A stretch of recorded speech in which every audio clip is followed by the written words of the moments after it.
இப்போ வந்து நம்ம வெள்ளச்சீடை பண்ண போறோங்க.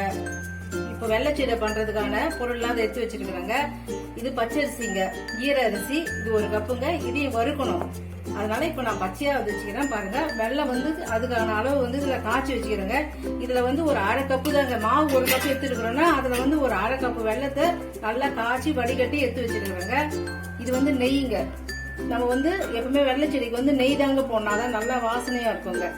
இது உளுத்தமாவுங்க. உளுத்தம்பருப்பு தூள் வந்து 1 வரை வறுத்து உளுத்தம்பாவு தூள் பண்ணதுங்க. இது 1 ஸ்பூனு. இது வந்து ஒற்றைக்கடலை பொடிங்க, அது 1 ஸ்பூன் போடணுங்க. தேங்காய் துருவல் இது வந்து 2 ஸ்பூன் கூட போடலாங்க. ஏன்னா வெள்ளச்சீடைக்கு தேங்காய் துருவல் போட்டா நல்லா டேஸ்டா இருக்குங்க. இந்த எள்ளு எடுத்து வச்சுக்கிறேன். எள்ளு வந்து நம்ம பிசையும் போது தேவையான அளவு போட்டுக்கலாங்க. ஏலக்காய் பொடி பண்ணி வச்சுக்கிறேங்க. இப்ப நம்ம மாவை வறுத்துக்கலாங்க. மாவு வந்து கொஞ்சம் நல்லாவே வறுத்துக்கங்க.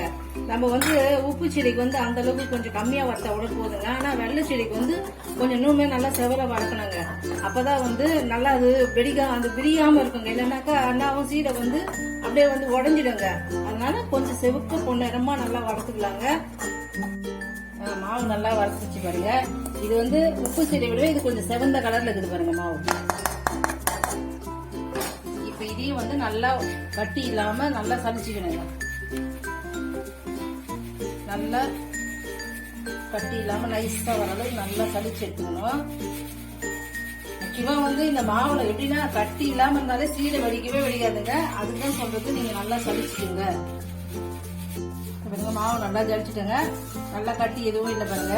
எல்லாம் நல்லா சன்னமா இருக்குது. இப்போ இந்த உளுத்த மாவு வந்து பொடி பண்ணது தூள் இருக்குது பாருங்க. இப்போ இதுல ஒரு 3/4 ஸ்பூன் போட்டா போதுங்க. நம்ம கொஞ்சம் தான் எடுத்துருக்கிறோம், அதனால ஒரு 3/4 ஸ்பூன் போதும்.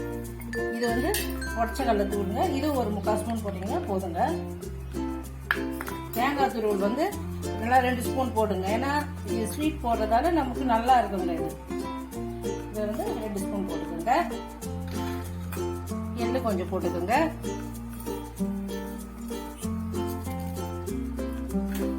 ஏலக்காய் பொடி பண்ணி வச்சிருக்கிறேன். இந்த தோல்லாம் எடுத்துடுங்க.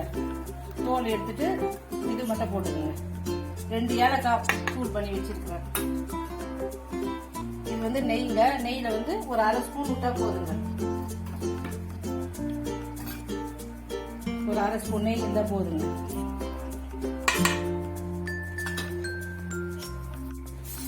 இது வந்து வெள்ளச்சீடைன்றதால நம்ம நெய் போட்டாதாங்க நல்லா வாசனையா இருக்கும். நம்ம வந்து அந்த உப்பு சீடைக்கு வந்து வெண்ணெய் போட்டோம். ஆனா இது வந்து வெள்ளச்சீடைங்க, அதனால நெய் போட்டா நல்லா வாசனை இருக்குங்க. அதனால நெய் போட்டுக்கோங்க. இப்ப இந்த மாவை எல்லாத்தையும் ஒரு இடம் போல நல்லா கலந்து விட்டுடலாங்க. எந்த கட்டிலாம் இல்லாம நல்லா கலந்துட்டு இப்ப வந்து நான் வெள்ளம் வந்து கொதிக்க வச்சிருக்கிறேன். அதுல வந்து ஒரு சிட்டிகை உப்பு போட்டுக்கிறேங்க. அப்பதான் ஸ்வீட் வந்து எடுத்து கொடுக்கும். அதனால கொஞ்சம் ஒரு சிட்டிகை உப்பு போட்டுக்கிறேன். மாவு நல்லா ஒன்னா கலந்துச்சுங்க. இப்ப வந்து இதுல வந்து 1 கப்பு மாவு எடுத்த பாருங்க. அதுல வந்து 1/2 கப்பு வெல்லம் தாங்க போடணும்.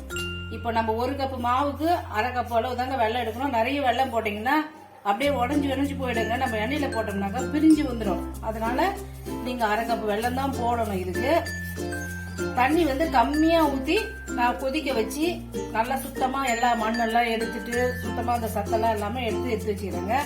1/2 டம்ளர் தண்ணி தாங்க நான் ஊத்தினேன் அந்த வெள்ளத்துக்கு. ஏன்னா தண்ணி அதிகமா தான் வேஸ்ட் ஆயிடுங்க.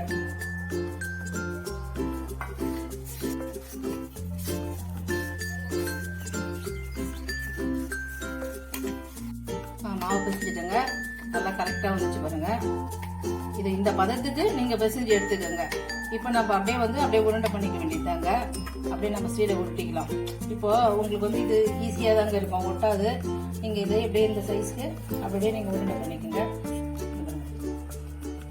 சும்மா அது வந்து அந்த சீடைக்கு மாவு வந்து கொஞ்சம் சாஃப்டா வருங்க. இது கொஞ்சம் அப்படிதான் இருக்கும். ஏன்னா வெள்ளம் ஊத்தி பிசினா, அதனால இந்த சைஸ் தான். அப்படியே நீங்க போட்டீங்கன்னாக்கா கரெக்டா வரும்.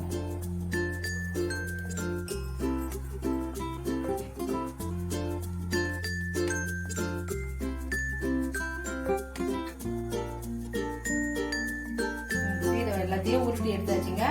எல்லாம் பாருங்க ஒட்டவே இல்லை பாருங்க. நல்லா காத்தாரி நல்லா இருக்குதுங்க. எண்ணெய் வந்து காஞ்சிட்டு இருங்க. போட வேண்டியதுதாங்க. நம்ம எண்ணெய் காஞ்சிச்சுங்க. இப்ப நம்ம சீடை அதில் போட்டுடலாங்க. இப்ப நம்ம மொத்தமா போடக்கூடாதுங்க. உப்பு செடிக்கு வந்து நாம மொத்தமாவே போட்டோங்க. இது வந்து வெள்ளை சீடை அப்படி இல்லைங்க. நம்ம தனித்தனியா பிரிச்சு போட்டாதாங்க, இல்லைன்னா மொத்தமா ஒட்டிக்கும். அதனால நம்ம தனித்தனியா தாங்க போடணும். அப்படியே நீங்க ஆனா எல்லாத்தையும் போடணும், ஆனா பிரிச்சு பிரிச்சு போடுங்க, கை நிறையலாம் போடாதீங்க. இது பாருங்க இப்ப இது வந்து போட்டோம்னா கூட உடனே வந்து நீங்க கரண்டி போட்டு இது பண்ணலாம் கூடாதுங்க. அது நல்லா வேகணுங்க. இல்லைன்னு வச்சுக்கோங்க பிரிஞ்சிடும். நீங்க வந்து உங்களுக்கு வெள்ளம் அதிகமாயிட்டா கூட அப்படியே வந்து எல்லாமே வந்து பிரிஞ்சு பிரிஞ்சு இதுவாயிடுங்க. இது கரெக்டான பதங்க, அதனால இது எல்லாம் கரெக்டா இருக்குது. எல்லாத்தையும் போட்டுங்க. இப்ப வந்து அப்படியே நல்லா வெந்துட்டு இருக்குங்க. நம்ம கரண்டி போட கூடாது, கொஞ்ச நேரம் அப்படியே நல்லா வேகட்டுங்க. அதுக்கப்புறம் தான் நம்ம திருப்பி விடணும். இப்ப வெந்துட்டு இருக்கு. இப்ப கொஞ்ச நேரம் ஆயிடுச்சுங்க. இப்ப நீங்க நல்லா ஜீரக அள்ளி போட்டு இது பாருங்க, திருப்பி கொடுக்கலாம். இப்ப வந்துங்க வெள்ளை சீடை எப்பவுமே பொழந்துதாங்க இருக்கும். இந்த மாதிரி தாங்க பொழந்துருக்கும். அப்பதான் வந்து நம்ம சாப்பிடறதுக்கு நல்லா முறுமுறுன்னு இருக்குங்க. இப்படிதான் ஆகும். நீங்க என்ன பொழந்துச்சுன்னு பாக்காதீங்க, இப்படிதான் வரணும். இதுதான் கரெக்டா இருக்கு. இந்த மாதிரி பார்த்ததுக்கு தாங்க வரும். கொஞ்ச நேரம் தொழில் விட்டுலே இருங்க, வெந்துடும். அதுக்கு நல்லா வெந்துச்சு. கொதி எல்லாம் அடங்கிச்சு பாருங்க, அந்த ஊசி எதுவுமே வரல. இப்போ நம்ம இதை எடுத்துடலாங்க. எப்பவுமேங்க சீடை போட்டீங்கன்னா அடுப்பு வந்து சிம்ல தாங்க வச்சு போடணும். ஏன்னா உள்ள இருக்கிற மாவெல்லாம் வந்து இல்லைன்னா வேகாம அப்படியே இருக்குங்க. அதனால நீங்க அப்படியே சிம்ல வச்சு அப்படியே எடுக்கிறங்க. இது வந்து மொடன்னு சத்தம் கேட்காதுங்க. இப்ப நம்ம அந்த சீடை உப்பு சீடை போடும்போது தட்டில் எடுத்து போட்டா உங்களுக்கு அப்படி கடகடன்னு சத்தம் கேட்குது பாருங்க, சாஃப்டா கேட்கும். ஏன்னா இது வெல்லம் போட்டிருக்கிறதால அப்படிதாங்க கேட்கும். ஆறிச்சுன்னா நல்லா இதுவும் வந்து நல்லா மொறுன்னு ஆயிடுங்க. சூட்ல அப்படிதான் இப்ப கேட்கும். பாருங்க எல்லா சீடையுமே பாருங்க நல்லா பொழந்துருக்கு பாருங்க. இப்படி பொழந்து கொண்டாதான் இது வந்து கரெக்டான இதுவுங்க. வெள்ளை சீடை வந்து இந்த மாதிரி பொழந்து இருந்தாதான் நல்லா இருக்கும். அதனால எல்லாம் வந்து பொழந்து வந்திருக்குது, கரெக்டா வந்துருக்குதுங்க. வெள்ளை சீடை இல்லைங்க, நல்லா கலர்ஃபுல்லா வந்துருக்கு பாருங்க. இப்போ வந்து நான் சொன்ன மாதிரி நீங்களும் வந்து இதே மாதிரி உங்க வீட்டுல செஞ்சு ட்ரை பண்ணி பாருங்க. கிருஷ்ண ஜெயந்திக்கு சீடெல்லாம் நல்லா பண்ணுங்க. கை முறுக்கு சீடை எல்லாத்தையும் பண்ணுங்க.